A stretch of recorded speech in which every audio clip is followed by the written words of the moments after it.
ده مكان بيعلمك اسم الله الوكيل، إذا تولى عباده لا يمكن يضيعهم. أرجوك وانت داخل ما تخافش، مش ما تخافش من الكهف، ما تخافش على مستقبلك. ربنا قوى الناس دول هنا، فأووا إلى الكهف ينشر لكم ربكم من رحمته. يا جماعة توكلوا على الله، ما تخافوش من الدنيا.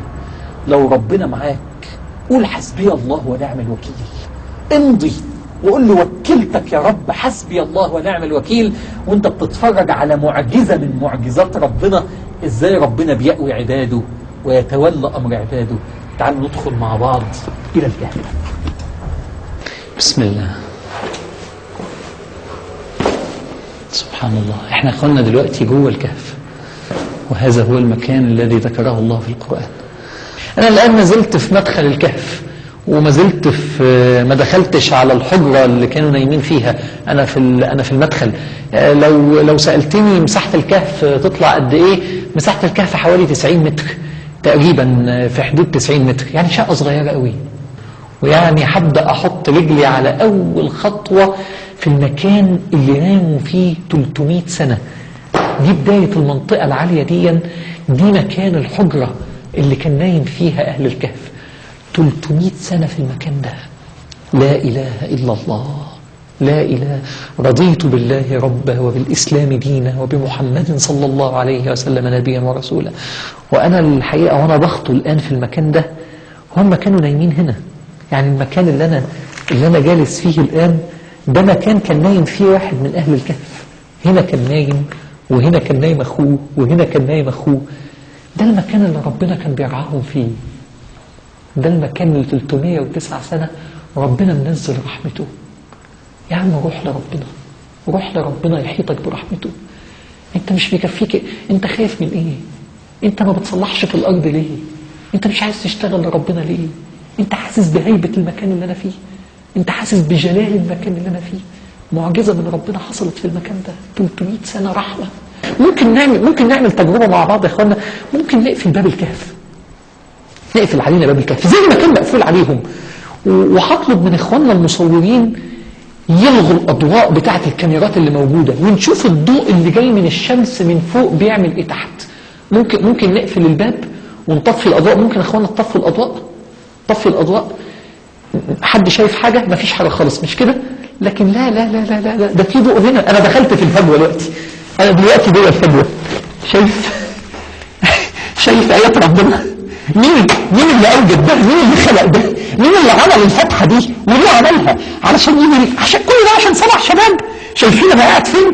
انا خابط في عينيا دلوقتي ضوء الشمس، وشايف يا سبحان الله. بس الشمس ما تأذيش، الشمس ما تبهدل. سبحانك يا رب. رضيت بالله ربا. ولع النور تاني. انتوا عارفين انا نفسي في اخواننا، وهعمل كده فعلا. انا نفسي احط نفسي مكانهم. يعني انا نفسي انزل على الارض، نوسخ هدومنا ما نوسخ هدومنا، مش دي المشكله. تخيل هم كانوا نايمين مكاني كده. تخيل حلاوه انك تبقى طلعت عشان خاطر ربنا 309 سنه، وانت بتاخد ثواب وهو نايم. بياخدوا ثواب وهم نايمين، لان البلد بره عماله تتصلح بسبب ان هم اول ناس فوقوا الناس، واختفائهم اثار الناس اكتر من الناس تعلقت بيهم اكتر، فالناس حبتهم فمشيت على خطاهم، والناس عرفت ان هم ضحوا عشانهم. هم نايمين في الكهف، والارض بتتصلح بره عشان ربنا يعلمنا ان الله لا يضيع اجر من احسن عملا. انا حابب ما نمشيش من هنا الا ما نسمع ايات سورة الكهف اللي بتتكلم على اهل الكهف هنا في هذا المكان. تعالى يا معتصم، اجلس، اقعد. شرفتني.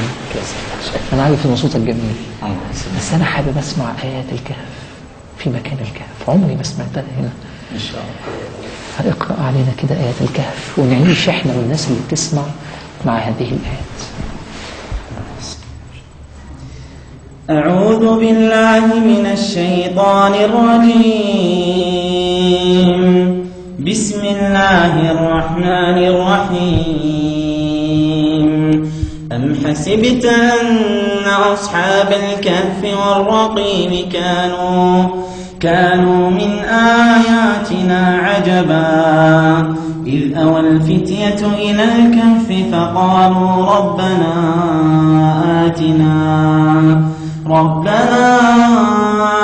آتنا من لدنك رحمة وهيئ لنا من أمرنا رشدا فضربنا على آذانهم في الكهف سنين عددا ثم بعثناهم لنعلم أي الحزبين أحصى لما لبثوا أمدا نحن نقص عليك نبأهم بالحق إنهم فتية آمنوا بربهم وزدناهم هدى وربطنا على قلوبهم إذ قاموا فقالوا ربنا رب السماوات والأرض لن ندعو من دونه إلها لقد قلنا إذا شططا. صدق الله العظيم. احنا كده وصلنا للآخر ومش قادرين نسيب الكهف من جمال المشاعر والسكينة والهدوء النفسي والأنس الرباني والرحمة اللي الواحد حس إنها متنزلة على اللي في هذا المكان.